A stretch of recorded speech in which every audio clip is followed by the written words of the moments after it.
Hi friends, இது உங்கள் Learn with GMK. இன்னைக்கு நம்ம இந்த வீடியோல பார்க்க போறது 8th ஸ்டாண்டர்ட் இங்கிலீஷ்ல சப்ளிமெண்டரி 4 கிராசிங் தி ரிவர் அப்படிங்கிறது தான். இது வந்து மனோஜ் தாஸ் அப்படிங்கறவங்க எழுதி இருக்காங்க. சோ இதோட ஆத்தர் வந்து மனோஜ் தாஸ் அவங்க தான்.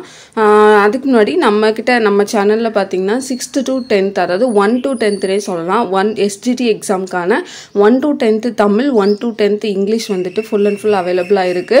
And then 6 to 10th பொருளியல் நோட்ஸ் அவேலபிளா இருக்கு. TNTET பேப்பர் 2 கான சைக்காலஜி நோட்ஸ் வந்துட்டு அவேலபிளா இருக்கு. நீங்க வேணும்ங்கறவங்க கான்டாக்ட் பண்ணி வாங்கிக்கலாம். வாட்ஸ்அப் நம்பர் ஸ்கிரீன்ல கொடுத்திருக்கேன். ஓகேவா? அதுக்கு போக பாத்தீங்கன்னா SGT டெஸ்ட் பேட்ச் வந்து ஒன்னு கண்டக்ட் பண்ணிருந்தோம். சோ 10ஆம் தேதி பாத்தீங்கன்னா அதுக்கான ஹார்ட் காப்பியும் நம்ம வந்துட்டு ரெடி பண்றோம். சோ நிறைய பேர் கேட்டிருந்தீங்க. நீங்க அந்த 10ஆம் தேதிக்கு மேல நீங்க வந்துட்டு அதை வாங்கிக்கலாம். ஓகேவா? இப்போ நம்ம லெசன்க்குள்ள போகலாம். சப்ளிமெண்டரி 4 கிராசிங் தி ரிவர் அப்படிங்கிறது தான். சோ ஃபர்ஸ்ட் நம்ம மனோஜ் தாஸ் அவர்களை பத்தி பார்த்தறலாம். மனோஜ் தாஸ் அவங்க 1934 வந்துட்டு என்னன்னா பிறக்கிறாரு. இவர் வந்துட்டு ஒரு இந்தியன் ஆத்தர். ஓகேவா? நிறைய அவார்ட் வாங்கியிருக்கிறாரு. இவர் வந்துட்டு ஒரு இந்தியன் ஆத்தர். இவரோட ரைட்டிங்ஸ்லாம் என்ன லாங்குவேஜஸ்ல இருக்குன்னா ஒடியாலையும் இங்கிலீஷ்லையும் இவருடைய ரைட்டிங்ஸ் வந்துட்டு இருக்குது. இன் 2000ல ஓகேவா 2000ல மனோஜ் தாஸ் வந்துட்டு என்னன்னா சரஸ்வதி சம்மன் அப்படிங்கிற ஒரு அவார்டு வந்துட்டு வாங்குறாரு. அது மட்டும் இல்லாம 2001ல பத்மஸ்ரீ அப்படிங்கிற ஒரு அவார்டு வந்துட்டு வாங்குறாரு. ஸோ இந்த பத்மஸ்ரீ அவார்டு பார்த்தீங்கன்னா 4th ஹையஸ்ட் சிவிலியன் அவார்டு, இந்தியாவில் 4th ஹையஸ்ட் சிவிலியன் அவார்டு அப்படின்னு சொல்லுவாங்க. ஸோ நல்லா பார்த்துக்கோங்க, 4th ஹையஸ்ட் சிவிலியன் அவார்டு எது அப்படின்னு சொல்லிட்டு கேட்கலாம். எது அப்படின்னா பத்மஸ்ரீ அப்படிங்கிற அவார்டு தான். ஸோ இதை 2001ல் வாங்கியிருக்கிறாரு. எந்ததுக்கு பங்களிப்பில் வாங்கியிருக்கிறாரு, எந்த ரோலில் வாங்கியிருக்காரு அப்படின்னா இந்த field of literature and education. ஓகேவா? லிட்ரேச்சர் அண்ட் எஜுகேஷன் அந்த கேட்டகரியில் பத்மஸ்ரீ அவார்டு 2001ல் வந்துட்டு என்ன பண்ணியிருக்கிறாரு, வாங்கியிருக்கிறாரு. அது மட்டும் இல்லாமல் கேந்திர சாகித்ய அகாடமி அவங்க வந்து என்ன கொடுத்துருக்குறாங்க அப்படின்னா அவங்களோட இதில் உயர்ந்த விருதான சாகித்ய அகாடமி அவார்டை வந்துட்டு என்ன பண்ணியிருக்காங்க, மனோஜ் தாஸ் அவர்களுக்கு கொடுத்துருக்குறாங்க. அடுத்து இவர் வந்துட்டு என்னன்னா ரொம்ப ஆழ்ந்த சிந்தனையிலேயே இருந்து ரொம்ப மிஸ்டிசிசம்னா தெரியும்ல, ஸோ ரொம்ப மிஸ்ட்ரியா அந்த மாதிரியான டீப்பர் அந்த இதுலேயே ஆழ்ந்த சிந்தனையில இருந்து அதுக்கப்புறமா என்ன பண்றாரு, ஸ்ரீ அரபிந்தோ ஆசிரமத்தில் ஒரு இன்மேட் அதாவது அங்கே உள்ள ஒரு சீடர்கள் அந்த மாதிரி சொல்லலாம்னு நினைக்கிறேன். ஸோ ஸ்ரீ அரபிந்தோ ஆசிரமத்தோட ஒரு பர்சனாகவே என்ன பண்றாரு அப்படின்னா மாறிடுறாரு. எங்க புதுச்சேரியில் வந்துட்டு அந்த ஆசிரமம் இருக்கு. எப்போல இருந்து அப்படின்னா 1963ல இருந்து அவர் அங்கே ஒரு இன்மேட்டாவே என்ன பண்ணிடுறாரு, மாறிடுறாரு மனோஜ் தாஸ் அவர்கள். அவ்வளவுதான். இப்போ நம்ம இந்த சப்ளிமெண்டரியில உள்ள கிளாசரி அதாவது நமக்கு சினானிம்ஸ் ஆன்டனிம்ஸ்ல கேட்கக்கூடிய இந்த கிளாசரியை வந்துட்டு நம்ம பார்த்துடலாம். ஃபர்ஸ்ட் prostrated அப்படின்னா என்ன, falling flat on the ground as a mark of respect.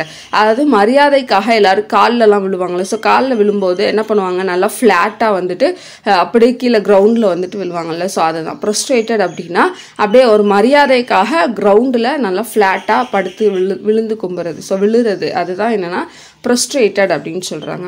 அடுத்து எலகண்ட் அப்படின்னா ரொம்ப ஃப்ளூயண்ட்டாக இருக்கிறது, எக்ஸ்பிரசிவாக இருக்கிறது, அதாவது என்ன இருந்தாலும் அதை வந்துட்டு நல்லா அவங்களுக்கு நல்லா தெரிஞ்சிருக்கும், அப்போ அதை வந்துட்டு நம்ம ஃப்ளூயண்ட் அப்படின்னு சொல்கிறோம், எலகண்ட் அப்படின்னு சொல்லலாம். அடுத்து டிஸ்கஸ் அப்படிங்கிறது டிஸ்கஷன், நம்ம வந்துட்டு பேசுறது இல்லைன்னா ஸ்போக்கன் கம்யூனிகேஷன், நம்ம அதான் பேசுகிறத வந்துட்டு இல்லை டிஸ்கஸ் பண்ணுறத நம்ம டிஸ்கோர்ஸ் அப்படின்னு சொல்லலாம். அடுத்து ஸ்பெல் பவுண்ட் அப்படின்னா ஃபேசினேட்டிங் இல்லைன்னா கேப்டிவேட்டிங் அப்படின்னு சொல்லலாம். அதாவது எல்லாத்தையும் நம்ம பக்கம் அட்ராக்ட் பண்ணுறது, அதை வந்து என்ன சொல்லலாம், ஸ்பெல் பவுண்ட் அப்படின்னு சொல்கிறாங்க.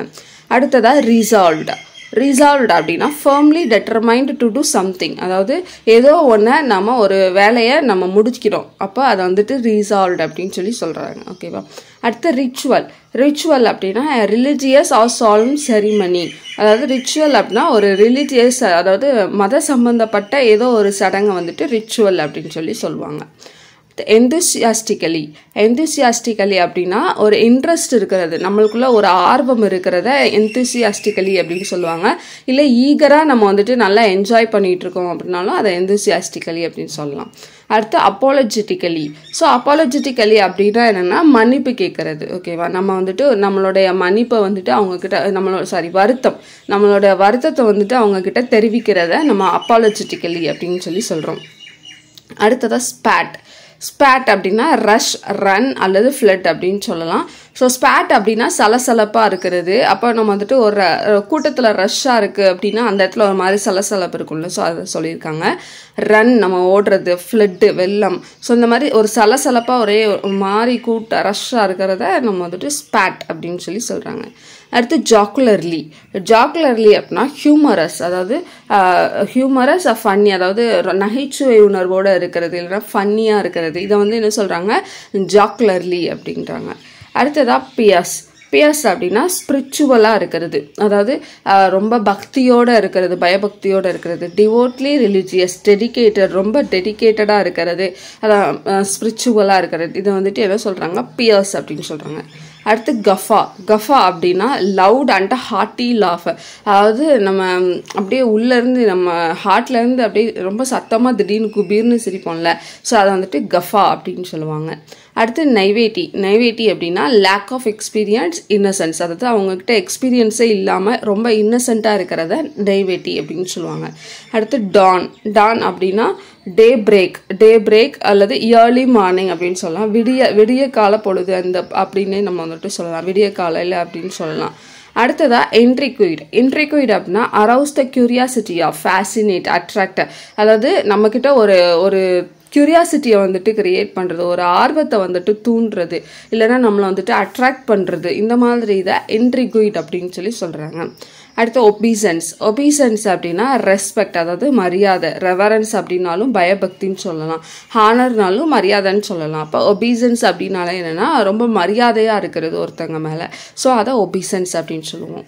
அடுத்ததாக பார்த்திங்கன்னா மேட்ச் த ஃபாலோவிங். ஸோ இது வந்துட்டு லெசன்ஸ்லேருந்து கொடுத்துருப்பாங்க.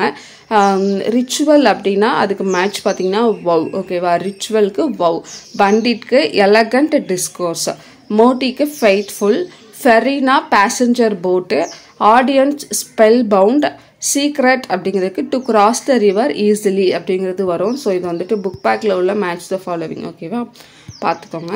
அடுத்ததாக select the correct option and fill in the blanks அப்படின்னு சொல்லிட்டு கிராமட்டிக்கல் மாதிரி, கிராமட்டிக்கல்னு சொல்ல முடியாது, சூட்டபிளான வேர்டை வந்துட்டு அதில் நம்ம போடணும். பாருங்கள், as I dash in the rain for the bus to arrive, it appeared as dash it could not arrive dash it took all my patience அப்படின்னு சொல்லி போட்டிருக்காங்க. ஸோ இதுக்கான ஆன்சர் பார்க்கலாம். as I waited in the rain for the bus to arrive it appeared as though it would not arrive till it took all my patience அப்படிங்கிறது என்னென்னா correct answer, ஓகேவா. So weighted அப்படிங்கிறது தான், காத்துக்கிட்டு இருந்தேன் நான் மலையில் அப்படிங்கிற மாதிரி வரும், ஓகேவா. ஸோ அதை ஒன்றை போட்டாலே நம்ம ஈஸியாக கண்டுபிடிச்சிடலாம். அடுத்ததாக select the option that correctly form the second pair similar to the ஃபஸ்ட்டுன்னு கொடுத்துருக்காங்க. இது நம்ம ஆல்ரெடி பார்த்துருந்தோம்னு நினைக்கிறேன், நேற்றோ முந்தானேத்தோ. ஸோ அது மாதிரி தான்.